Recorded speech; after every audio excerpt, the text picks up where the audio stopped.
येताना हेलिकॉप्टरमधनं सुरुवातीला नागपूरला बरं वाटलं, परंतु नंतर जे ढगात हेलिकॉप्टर शिरलं, इकडं बघतोय ढग तिकडं बघतोय ढग, आणि आमचे देवेंद्र फडणवीस निवांत गप्पा मारत बसले.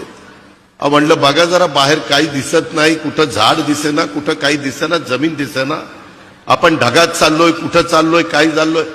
म्हणले काही काळजी करू नका. माझे आत्तापर्यंत 6 ऍक्सिडेंट झालेले आहेत, आणि मी ज्यावेळेस हेलिकॉप्टरमध्ये विमानात असतो त्यावेळेस ऍक्सिडेंट झाला तरी मला काही होत नाही, त्याच्यावर तुम्हालाही काही होणार नाही.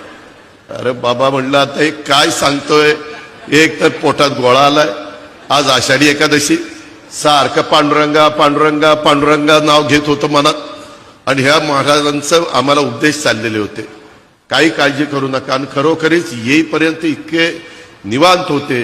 ते म्हणले मला ह्याचा अनुभव आहे, माझे अनेक ऍक्सिडेंट झालेले आहेत, परंतु माझ्या कुठं नखाला देखील धक्का लागला नाही. अशा पद्धतीनं